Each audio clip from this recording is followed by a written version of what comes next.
I want to ask कि आज हम इस यूथ के सामने बैठे हैं और इंडिया राइजिंग, इससे अच्छा topic in front of youth मुझे नहीं लगता कि कुछ हो सकता है।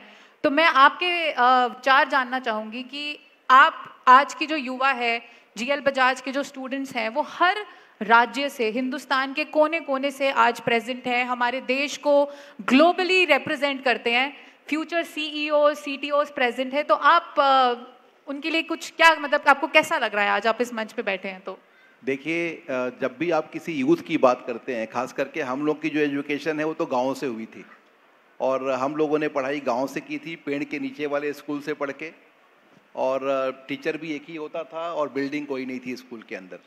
लेकिन मुझे लगता है कि जो टीचर्स की कमिटमेंट थी उस टाइम पे वो इतनी ज़्यादा थी कि चाहते थे कि हमारे छात्र ज़रूर कुछ करें, और शायद यही कारण था कि हम लोग आज जहाँ पहुँचे हैं वहाँ तक पहुँच पाए। जैसे हमारी एजुकेशन बीएचयू की हुई तो हम लोग वहाँ पर भी हमारी फ़ीस 60 रुपये होती थी, और 60 रुपये की फ़ीस में पूरे साल हम सारे के सारे स्टूडेंट्स जितने भी उस टाइम के थे वो पढ़ते थे। हम लोग सब उसी एक ही तरह के बैकग्राउंड से हैं, तो हमारे लिए तो दिल्ली आना ही एक सपना था। हम लोग दिल्ली आ पाए और यहाँ पर आकर के जो अचीव किए वो मुझे लगता है कि गुरुजनों का भी आशीर्वाद है और उस गाँव के जीवन का भी एक तरह से आशीर्वाद है। जहाँ तक आप जैसे जो यूथ है आज का, इसका सवाल है, आपके पास अपॉर्चुनिटीज़ बहुत हैं, आपने बहुत सी चीज़ों को देखा है, और मैं हर बार यूथ से कहता हूँ कि अगर हम जैसे लोग जिनके पास सुविधाएं नहीं थी, जिनके पास संसाधन नहीं थे, अगर उन्होंने कुछ अचीव कर लिया जीवन में, तो आप तो हम लोगों से बहुत अच्छे हैं, आप लोग बहुत कुछ अचीव करने वाले हैं। और एक बात ध्यान रखिए, एक आप जो कल के नेता भी हैं, तो अगर आपको जीवन में कुछ भी करना है तो साथ साथ आगे बढ़ने के साथ साथ आपको ये भी देखना है कि आपका समाज भी उसी लय, उसी गति और उसी ताल के साथ आपके साथ चले, और समाज में अगर कहीं कोई कमी है तो उसको भी ठीक करना, उसको भी दुरुस्त करना, उसको एक तरह से समाज को इस तरह से बनाना कि हम सब के लिए बेहतर कल बने, इसकी भी जिम्मेदारी आपकी है। हम हमेशा किसी भी विकास को तभी अच्छा मानते हैं जब हम वहाँ के छात्रों से बात करें और ये पाएँ कि छात्र कैसा कर रहे हैं।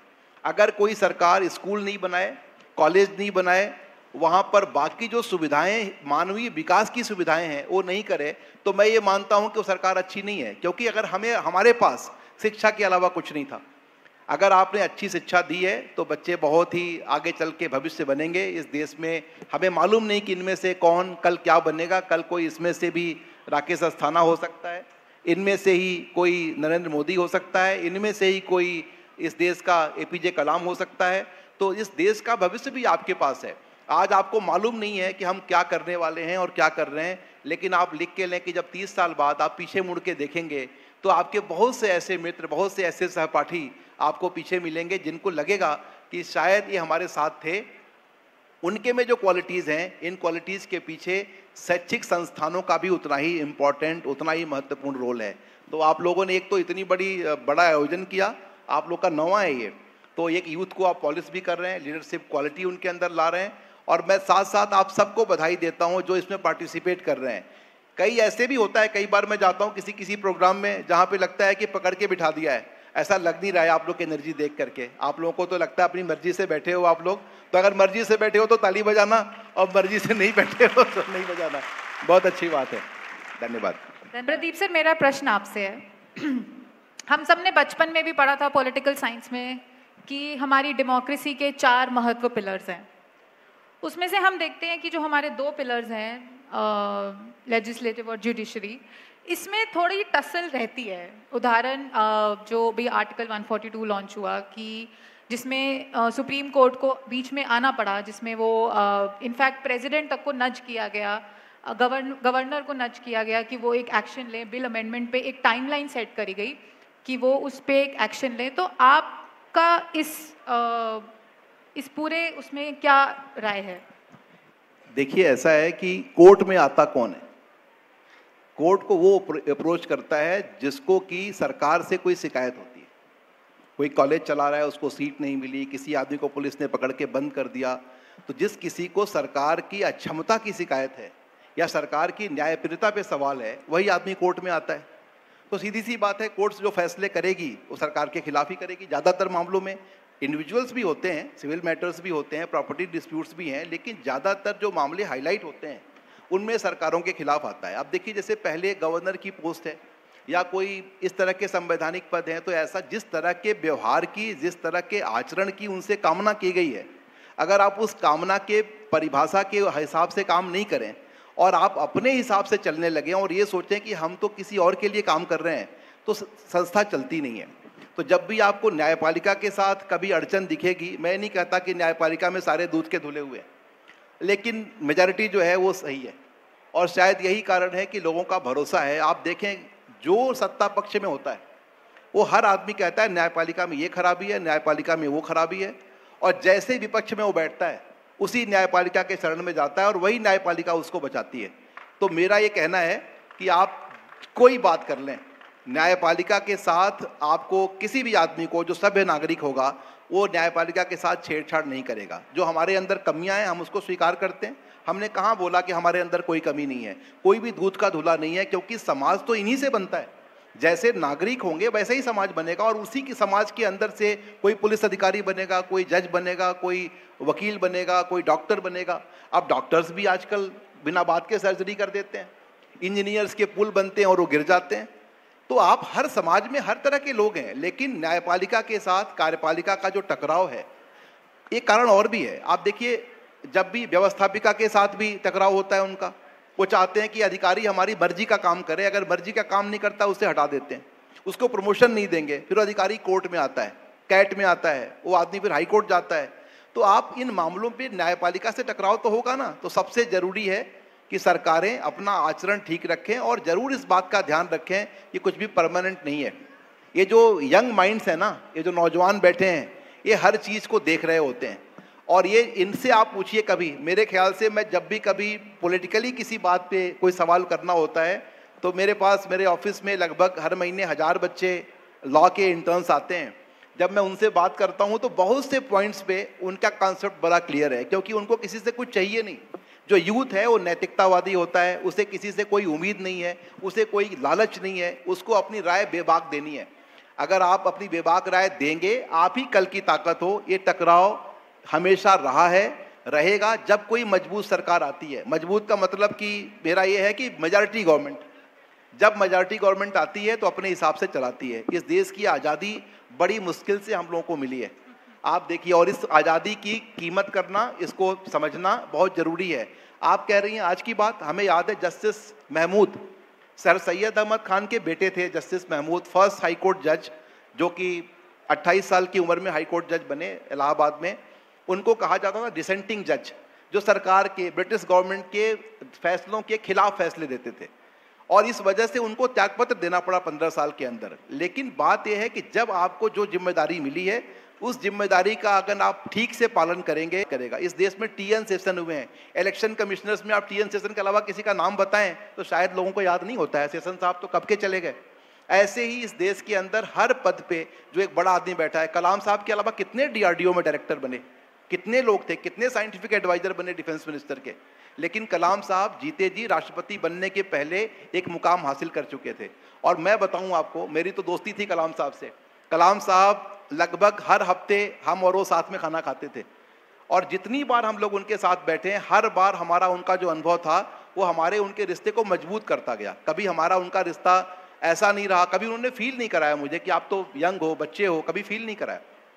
तो मैं आप सबसे यही कहता हूं कि टकराव चलता रहेगा, लेकिन टकराव जिस दिन नहीं चलेगा, इसका मतलब ये सरकार, ये देश सही रास्ते पे चल रहा है। बिल्कुल, मुझे लगता है जो यूथ है हमारी, वो इसी चीज़ में कंफ्यूज रहती है कि which is a good thing कि जुडिशरी में इतनी पावर है कि वो बीच में आके हस्तक्षेप कर सकती है, पर फिर दूसरी तरफ ये सोचते हैं कि हस्तक्षेप करने की ज़रूरत आखिर पड़ी क्यों। But I think you very well put it कि अगर ये नोक झोंक चलती रहेगी, अगर ये टसल चलता रहेगा, तो आई थिंक हर पिलर जो है हमारी कंट्री का, हमारी डेमोक्रेसी का, वो अपना बेस्ट परफॉर्म करेगा। बिल्कुल ठीक बोल रही हैं आप। जब ये नोक झोंक का मतलब नहीं है, देखिए बात केवल इतनी सी है कि आपकी जिम्मेदारी क्या है। आपको याद होगा कांग्रेस की सरकार थी, बूटा सिंह ने प्रेसिडेंट रूल लगाया बिहार के अंदर, उसके खिलाफ फैसला आया। बिल्कुल। और जब कभी कोई गवर्नर किसी बिल को साइन करने से मना कर दे या डिले करे, तो ये तो सीधी सी बात है कि लोगों को दिखता है कि गवर्नर का अधिकार नहीं है। भाई, गवर्नर संवैधानिक प्रमुख, उसको रखा गया है। आप एक रिपोर्ट दे सकते हो गृह मंत्रालय को कि यहाँ पर लॉ एंड ऑर्डर की मिशनरी फेल हो गई है, और प्रेसिडेंट रूल लगाने के लिए आप रिकमेंडेशन दे सकते हो। लेकिन आप ये सोच के बैठ जाओ कि सत्ता पर ही हमें कब्जा करना है या हम ही सरकार चलाएंगे, ये ठीक बात नहीं है। जनता के द्वारा चुनी गई सरकारें। आप देखिए ना 1909 टू 1919 मॉन्टेस्क्यू चेम्सफोर्ड हो, या फिर आप देखें आप उसके बाद मार्लेमेंटो हो, या आप देखें 35 का इंडिया काउंसिल एक्ट हो, या हमारी आज़ादी के बाद हमारे संविधान की को ग्रहण करने के बाद 1950 के बाद का शासन हो, आप न्यायपालिका को हम लोगों ने इंडिपेंडेंट रखने की कोशिश शुरू से की, और केवल इसलिए की कि हमें मालूम है कि कभी अगर हम निरंकुश हो गए तो हमारी सरकारें, हमारी जो व्यवस्था है वो ठीक तरीके से चले, जनता का भरोसा टूटना नहीं चाहिए। तो आपकी बात बिल्कुल ठीक है, बिल्कुल जायज़ है, और मेरे ख्याल से ज़्यादातर जो हमारे यूथ हैं इनको ये बात पहले से मालूम है और उनके समझ में आती है। बिल्कुल सर, जैसे जो लॉयर एज अ प्रोफेशन है sir, it is one of the most important profession, because जैसा हम बोलते हैं कि एक भी गिल्टी पनिश नहीं जाना चाहिए। सो द लॉयर्स का काम है कि किसी भी गिल्टी को पनिश ना होने दे। पर सर इनोसेंट को पनिश ना होने, इनोसेंट को पनिश ना होने दे। बट सर, आजकल हम देखते हैं कि लॉ को भी सर एज अ एक इलीट प्रोफेशन की तरह देखा जा रहा है, ना कि एक सर्विस और टू द नेशन के। सो सर, यहाँ पे आप दोनों की प्रोफेशन के दो साइड्स हैं कॉइन के, और ज्यादातर लोग बिलीव करते हैं दूसरे साइड पे। तो उसके बारे में सर एक एक करके अगर आप प्लीज कुछ लाइट थ्रो कर। देखिए, जहाँ तक आप इस ह्यूमन राइट्स की बात कर रहे हैं और पुलिस के इमेज की बात कर रहे हैं, ये बात बिल्कुल सही है कि जो हमारी पुलिस व्यवस्था है उसमें इतनी खामी तो ज़रूर है कि अगर कोई पुलिस की गाड़ी आके किसी के घर के बाहर 5 बार रुक जाए तो लोग ये मान के चलते हैं कि यार कुछ गड़बड़ है, इसके यहाँ पुलिस वाले बहुत आते हैं। तो ये तो एक खराबी है। लेकिन मेरा ये मानना है कि मैं तो ह्यूमन राइट्स कमीशन में स्पेशल रिपोर्टर के तौर पे जस्टिस एम एन वेंकट चलैया साहब के साथ और जस्टिस जे एस वर्मा साहब के साथ, दोनों के साथ काम किया, और बहुत से ऐसे पुलिस थानों पर हमारा जाना हुआ। मैं देखता था कि बिना बात के भी, बेवजह भी लोगों की पिटाई कर सकते थे। आपके जितने भी पैरामीटर्स ह्यूमन राइट्स के होते हैं उसको आप तोड़ देते हैं इसकी। लेकिन दूसरा पहलू क्या है? दूसरा पहलू ये है कि क्या आपने पुलिस कमीशंस की कोई रिपोर्ट मानी आज तक? क्या आपने इन्वेस्टिगेशन को और लॉ इन्फोर्सिंग को अलग अलग किया? क्या आपने कोई उनको रिवार्ड और पनिशमेंट का सिस्टम बनाया? केवल उनको प्रेशर में लेके आप देखिए, आश्चर्य करेंगे आप जान के कि उत्तर प्रदेश के पुलिस थानों को कागज तक नहीं मिलता था। ये पिछले 5 साल पहले से शुरू हुआ है कि थानों में एफआईआर लिखने के लिए कागज मिलेगा, वरना कोई कंप्लेनेंट गया तो कांस्टेबल उससे पेपर मंगवाता था और लिखता था। गाड़ियों को 150 लीटर डीजल मिलता है, 150 लीटर। 5 साल 6 साल पहले की बता रहा हूँ आपको। 150 लीटर में तो 2 दिन में काम खत्म हो जाएगा, फिर बाकी 28 दिन कौन चलेगा? वो गाड़ी कैसे चलेगी? अब आप दूसरा पहलू देखें, वो पुलिस ऑफिसर से बात करते, भाई साहब आपके यहाँ एफआईआर लिखने के पैसे लग गए, तो वो कहता है कि साहब हमारे को 150 लीटर मिलता है, ड्यूटी करने के लिए डीजल भराना है तो हमने तो ले लिया एफआईआर कराने के। ऐसी बातें भी होती हैं। लेकिन मेरा ये मानना है कि धीरे धीरे हमारा समाज भी जागरूक हो रहा है, पर जो पॉपुलेशन के बेस पे जो पुलिस ऑफिसर्स की तैनाती है वो बहुत ही कम है, हमारे देश में कम है। केवल कानून का जो एक डर है ना, रूल ऑफ लॉ, वो कहीं ना कहीं पे मजबूत है। और हमारे यहाँ धर्म का दबाव भी बहुत है। आप जब भगवान के नाम पर शपथ लेते हैं, गीता के नाम पे शपथ लेते हैं या फिर कुरान के नाम पर शपथ लेते हैं, तो फिर आप उस टाइम पे कोर्ट के अंदर लगभग ज़्यादातर लोग पहले झूठ नहीं बोलते थे। आजकल तो कोई धर्म की बात है नहीं, गीता पे हाथ रखिए, आपको जो बोलना है बोलिए। और जहाँ तक वकीलों की बात आपने की कि वकीलों ये एलीट प्रोफेशन हो गया है, मैं आपको बताऊं, मेरे जैसे लोग, हम लोग केवल 2 मैटर्स में पैसे लेते हैं, बाकी 10 मैटर्स फ्री करते हैं। और हमारे, केवल मेरी बात नहीं है, न जाने कितने ऐसे लोग हैं आजकल। आप देखिए हमारे पास, मैं तो इसलिए बोलता हूँ कि हर महीने बच्चे आते हैं, उन बच्चों में हर बैकग्राउंड के लोग हैं, हर एक की अपनी दुनिया है, हर एक का अपना दर्द है। जब मैं पहली बार आया था वकालत में, दिल्ली के शहर के अंदर आया, तो मुझे था कि भाई कैसे काम करें। इंटर्नशिप नहीं मिलती थी। आप इंटर्नशिप छोड़ो, पैसे तो मिलते ही नहीं थे। लोग ये मान के चलते थे कि आपको हमने अपने यहाँ काम पे रखा, यही आपकी सैलरी है। लेकिन आज वो टाइम नहीं है। आज सारे यूथ आ गए हैं, नए बच्चे आ रहे हैं, बहुत अच्छे बच्चे आ रहे हैं, बहुत अच्छे तरीके से काम कर रहे हैं। पहले दिन से उनको सैलरी मिल रही है, उनको इज्जत मिल रही है, और वो बच्चे भी प्रोफेशनल हैं। लीगल एड हमारे यहाँ बहुत मजबूत है। जस्टिस वेंकट चलैया साहब ने लीगल एड सेंटर बनाया था 91-92 में, और आज नालसा बन गया, हमारे यहाँ एमसीपीसी बन गया, मीडिएशन पे ध्यान देना शुरू कर दिया। चीज़ें धीरे धीरे शुरू होती हैं। हमारा स्टार्ट लेट हुआ है, थोड़ा धीरे धीरे चल रहा है, लेकिन आप ये मान के चलिए कि जब तक सारा समाज एक नहीं होगा ये काम नहीं हो सकता। पति पत्नी के झगड़े मीडिएशन में सबसे मुश्किल झगड़े तो यही होते हैं। थाने वाले भी उनसे ले चुके होते हैं एफआईआर लिखवाने के पति के खिलाफ, और पति भी दे चुका होता है पत्नी के घर वालों के खिलाफ लिखवाने के लिए। उसके बाद फाइनली जब आप लड़ झगड़ के 15-16 साल के बाद सुप्रीम कोर्ट आते हैं और वहाँ मैटर आपका मीडिएशन में जाता है और फिर आप सेटल करते हैं उस मैटर को, कि आप पहले नहीं कर सकते। कंपनीज के झगड़े एक दिन में खत्म होते हैं, परिवार के झगड़े 15-20 साल में नहीं खत्म होते। जहाँ पर भाई भाई का झगड़ा है, बाप बेटे का झगड़ा है, माँ बेटे का झगड़ा है, ये खत्म नहीं होता, बड़ा मुश्किल है। और मैं 300 मीडिएटर हमने बनाए। हमारे सुप्रीम कोर्ट ने पहले 35 मीडिएटर थे, बाकी मैंने 250 ऐड किया उसके अंदर। मैंने बात करके हर जगह से ट्रेनिंग करा के 250 मीडिएटर ऐड किए। अब हमें लगता है कि धीरे धीरे कानून का जो एक डर है वो होना चाहिए, मगर कानून को की अनुपालन कराने वालों से डर, ये ठीक बात नहीं है।